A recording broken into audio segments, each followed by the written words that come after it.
بسم الله الرحمن الرحيم. عن أبي هريرة رضي الله تعالى عنه قال قال رسول الله صلى الله عليه وسلم: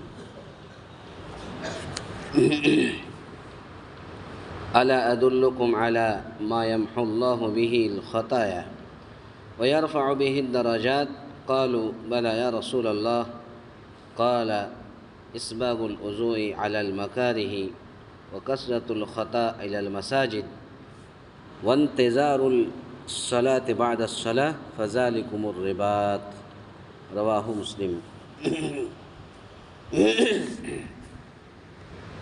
حضرت ابو ہریرہ رضی اللہ تعالیٰ عنہ سے روایت ہے کہ رسول اللہ صلی اللہ علیہ وسلم نے فرمایا: کیا میں تمہیں ایسے اعمال نہ بتلاؤں جن کے کرنے سے اللہ گناہ مٹا دے اور درجے بلند فرما دے؟ صحابہ اکرام رضی اللہ عنہم اجمعین نے عرض کیا: ضرور، کیوں نہیں یا رسول اللہ؟ آپ نے فرمایا: گرانی اور ناگواری کے باوجود کامل طریقے سے وضو کرنا، مسجدوں کی طرف زیادہ قدم چلنا یعنی دور سے آنا، اور ایک نماز کے بعد دوسری نماز کا انتظار کرنا، پس یہ اجر و ثواب میں سرحد پر مورچہ زن رہنے کی طرح ہی ہے۔ رباط کہتے ہیں سرحد پر مورچہ زن، یعنی سرحد پر مورچہ زن کہتے ہیں زنگ، یعنی ایسی سرحد پر جہاں پر جنگل ہو یا جنگ پڑا ہوا ہو، اور ایسے سرحدوں کی حفاظت کرنے کو رباط کہتے ہیں۔ یعنی یہ جہاد کا مسلسل عمل ہے۔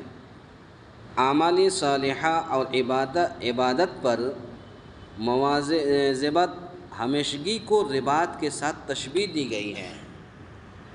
مکارہ پر ناگواری اور مشقت کے باوجود یہاں گرانی، یعنی اس کا مطلب ہے مہنگائی، یعنی ایک شخص ہے جس کا گھر دور ہے، گھر دور ہونے کے باوجود بھی وہ گاڑی سے نہیں بلکہ گھر میں محنت و مشقت سے، ٹھنڈک کا موسم ہوتا ہے، گرم بستر چھوڑنے کا دل نہیں کرتا ہے، لیکن ایسے وقت میں ایک انسان اللہ کے ڈر سے، اللہ کو یاد کرتے ہوئے گرم گرم بستر کو چھوڑتا ہے، وضو کرتا ہے اور محنت و مشقت کر کے گھر سے پیدل مسجد کی طرف آتا ہے۔ اسی کو کہتے ہیں گرانی اور ناگواری، یعنی مہنگائی کے باوجود پانی کی قلت، پانی ہے نہیں، خرید کر کے پھر بھی وہ مہنگائی کے دور میں بھی وہ وضو کر کے اور محنت و مشقت کر کے وہ مکمل طریقے سے وضو کر کے مسجد کی طرف آتا ہے۔ تو مکمل وضو کرنے کا مطلب ہے مثلاً سخت سردی میں تمام اعضاء کا صحیح طریقے سے دھونا نہایت گراں ہوتا ہے۔ آپ کے ساؤتھ انڈیا میں تو ٹھنڈک ہے ہی نہیں۔ ٹھنڈک جس علاقے میں ہے اس علاقے میں جا کر کے دیکھیں، جیسے دلی ہے، بہار، جھارکھنڈ، بنگال، چھتیس گڑھ، راجستھان، اس سب علاقے میں آپ جائیے تو اس علاقے میں ٹھنڈک اتنا زیادہ رہتا ہے کہ اس وقت فجر میں اٹھنے کا دل نہیں کرتا، لیکن جن کے دل میں اللہ کا ڈر اور خوف ہوتا ہے وہ اٹھتا ہے، گرم گرم بستر کو چھوڑتا ہے اور سخت سردی میں وضو کر کے 1 کلومیٹر 2 کلومیٹر دور تک پیدل جاتا ہے نماز پڑھنے کے لیے۔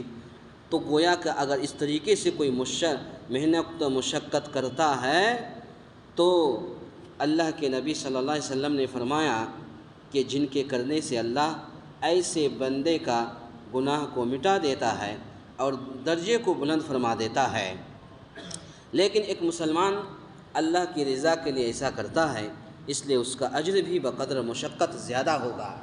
ایک مسلمان اللہ کی رضا کے لیے، اللہ کو خوش کرنے کے لیے اگر ایسا کرتا ہے تو اس کا ثواب بھی زیادہ ہوگا۔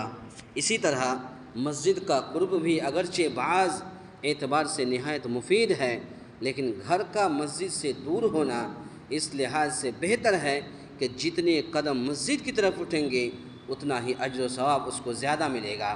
پتہ یہ چلا کہ انسان کا گھر اگر دور ہے، اور دور نہیں کم سے کم 5 ہی منٹ اگر پیدل آنے میں لگتا ہے، تو اگر انسان پیدل آئے تو ہر قدم پہ اس کو زیادہ ثواب ملے گا اگر پیدل آئے گا، تو اس فضیلت سے قریب رہنے والے محروم رہیں گے۔ تو پتہ یہ چلا حدیث کا خلاصہ کلام یہ ہے کہ اگر انسان ایسا محنت و مشقت کرے، مہنگائی کے دور میں بھی اور سخت سردی کے موسم میں بھی اگر محنت و مشقت کر کے مکمل طریقے سے صحیح طریقے سے وضو کرتا ہے اور پھر وہ اللہ کے گھروں کی طرف آتا ہے، مسجد کی طرف آتا ہے، تو اس کے ہر قدم پر ثواب لکھا جائے گا اور اس کے ایک درجہ کو بلند کر دیا جائے گا اور اس کے ایک ایک گناہ کو مٹا دیا جائے گا۔ یہ اللہ کے نبی صلی اللہ علیہ وسلم نے ہمیں اور آپ کو پیغام دیا ہے، تو ضرورت اس بات کی ہے تو ہمیں اور آپ کو بھی اس پر عمل کرنے کی ضرورت ہے۔ اللہ تعالیٰ سے دعا ہے یا الہ العالمین ہم تمام مسلمانوں کو کہنے سننے سے زیادہ نیک عمل کرنے کی توفیق عطا فرمائیں۔ آمین۔ اقول قولی ھذا استغفر اللہ لی ولکم ولسائر المسلمین واستغفروہ انہ ھو الغفور الرحیم۔